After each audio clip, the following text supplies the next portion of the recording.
Ekonomi Indonesia tumbuh 5,39% di kuartal 4 2025. Secara tahunan, pertumbuhannya mencapai 5,11%. Disebut-sebut tertinggi di antara negara G20.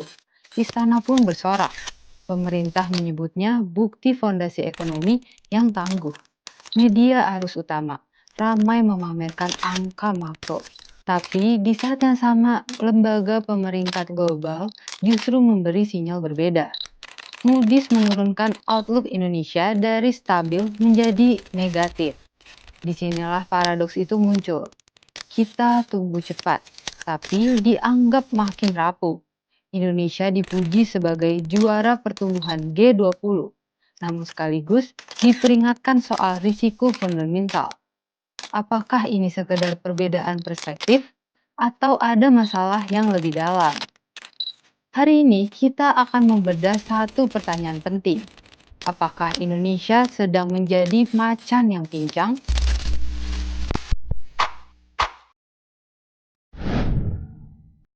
Pertumbuhan 5,11% tentu bukan angka kecil. Di tengah ketidakpastian global, capaian ini terlihat impresif. Namun, menurut diskusi terbatas Infobank Institute, persoalannya bukan pada besar kecilnya angka, melainkan pada kualitas pertumbuhan itu sendiri. Apakah pertumbuhan ini lahir dari peningkatan produktivitas dan inovasi, atau sekedar limpahan siklus komoditas dan proyek infrastruktur besar yang syarat resiko tata kelola? Di balik angka makro yang cantik, tersembunyi pertanyaan mendasar. Untuk siapa pertumbuhan ini? Apakah ia lahir dari produktivitas dan inovasi? Atau sekedar dari siklus komoditas dan proyek infrastruktur besar?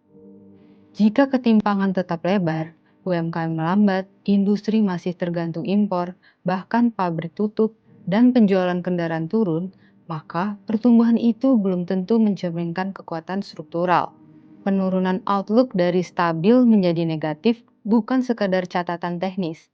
Ini sinyal resiko ke depan.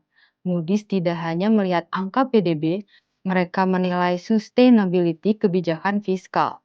Mereka membaca kualitas pertumbuhan, dan mereka mengukur resiko politik di balik angka-angka ekonomi. Apa artinya? Yang diuji bukan hanya seberapa cepat Indonesia tumbuh, tapi seberapa kuat fondasinya. Dalam penilaiannya, Moody's menyoroti beberapa faktor krusial. Pertama, ketergantungan pada pendapatan komoditas.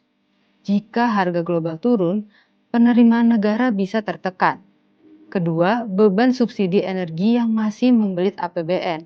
Yang ketiga, tekanan fiskal yang terlihat dari defisit yang melebar hingga 2,92% dari PDB. Yang keempat, lambatnya reformasi birokrasi dan perbaikan iklim investasi yang substantif. Moody's juga mencermati penurunan skor Indonesia dalam Worldwide Governance Indicators, terutama pada government effectiveness dan regulatory quality. Bagi lembaga rating, ini bukan sekedar statistik, ini indikator kredibilitas kebijakan.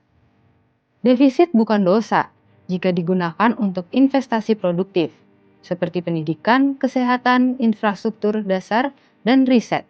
Namun, jika defisit untuk menutup inefisiensi belanja, subsidi salah sasaran, atau proyek yang nilai ekonominya dipertanyakan, maka yang terjadi bukan akselerasi, melainkan akumulasi kerentanan. Di masa pertumbuhan tinggi, defisit yang melebar bisa menandakan lemahnya disiplin anggaran. Kebijakan yang reaktif terhadap gejolak pangan dan energi menciptakan policy noise. Pasar membaca ini sebagai ketidakpastian arah. Volatilitas saham dan nilai tukar rupiah bukan sekedar fenomena teknis, melainkan refleksi dari kepercayaan yang mulai tergerus.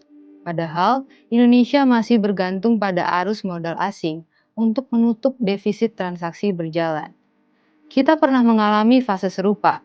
Pada 1990-an, pertumbuhan tinggi menutup kelemahan struktural dan korupsi sistematik. Hingga akhirnya krisis 1998 meledak. Konteks hari ini memang berbeda, namun polanya mirip. Angka makro dipoles, sementara fondasi institusional melemah. Pertumbuhan tinggi, tapi defisit melebar. belanja besar tapi efektivitas dipertanyakan. Disinilah ekonomi dan politik bertemu. Defisit dalam masa pertumbuhan tinggi seringkali mencerminkan lemahnya disiplin anggaran dan kuatnya tekanan politik belanja. Indonesia tidak boleh puas menjadi macan yang pincang, tumbuh cepat tetapi rapuh secara fundamental. Yang dibutuhkan bukan sekedar angka di atas 5%, melainkan pertumbuhan yang inklusif, transparan, dan kredibel. Perbaiki kualitas belanja, perkuat basis pajak yang berkeadilan, hentikan pemborosan, dan proteksi yang tak produktif. Peringatan Moody's seharusnya menjadi lonceng kewaspadaan, bukan untuk disangkai, bukan untuk menyalahkan pihak asing, tetapi untuk memperbaiki koherensi dan prediktabilitas kebijakan, memulihkan regen trust yang mulai pudar di kalangan bisnis. Karena dalam ekonomi global, kepercayaan lebih mahal dari pertumbuhan. Ekonomi boleh tumbuh tinggi, namun tanpa tata kelola yang baik, ia hanyalah rumah kaca. Indah terlihat, rapuh diterpa badai. Jika ingin benar-benar menjadi macan Asia, kita harus kuat, bukan hanya cepat. Kalau menurut kamu Indonesia perlu fokus pada kualitas pertumbuhan dan tata kelola, tulis pendapatmu di kolom komentar. Jangan lupa like, share video ini, dan jangan lupa follow agar makin melek ekonomi dan keuangan.